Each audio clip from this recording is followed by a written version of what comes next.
દર્શક મિત્રો, આપ જોઈ રહ્યા છો અભિક્રાઇમ ન્યૂઝ। હવે જોઈએ અગત્યના સમાચાર। ભારત બંધના એલાનના પગલે સુરતમાં રેલી યોજી આવેદનપત્ર અપાયું। ભારત બંધના એલાનના પગલે સુરતમાં રેલી યોજી આવેદનપત્ર અપાયું। સુરત શહેરના એસસી એસટી ઓબીસી સમાજના વિવિધ સંગઠનો દ્વારા ભારત બંધને આપ્યું સમર્થન। ડોક્ટર બાબા સાહેબની પ્રતિમાને પુષ્પાંજલિ કરી રેલીનું પ્રસ્થાન કરાયું।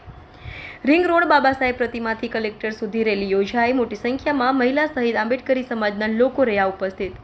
सुप्रीम कोर्टना जजमेंटने लईने विरोध प्रदर्शन। रिपोर्टर नैतिक रेशमवाला, अभिक्राइम न्यूज, सूरत।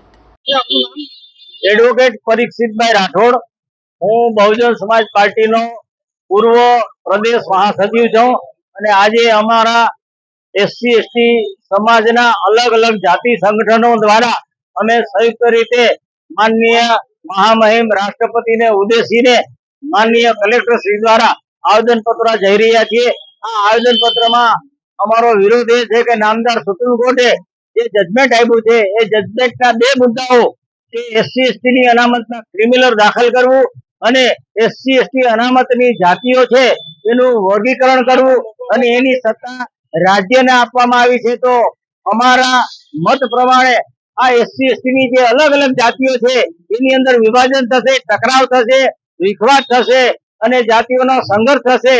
त्यारे आ सरकार एम कहेती होय के अमे सर्वनो साथ सर्वनो विकास, तो अहींया सर्वनो विकास नथी, विनाश तरफ आ जजमेंट लई रह्युं छे। शा माटे भारत सरकार भारतना बंधारणनी अनुसूची 9 मां आ अनामतनी नीतिने दाखल नथी करती।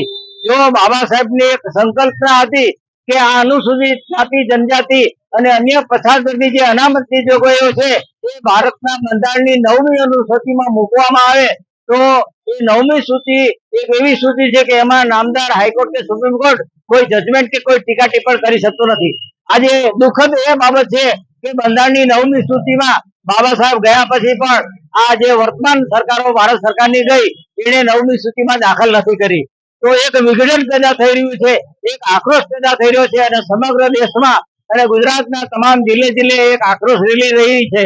આ રેલીના ભાગરૂપે અમે અમારા એસસી એસટી ઓબીસી ના સંગઠનો જુદા જુદા બેનર સાથે જુદા જુદા આવેદનપત્રો લઈ અને નામદાર કલેક્ટર શ્રીને આવેદનપત્ર આપશું, જે આવેદનપત્ર માનનીય રાષ્ટ્રપતિને ઉદ્દેશીને છે।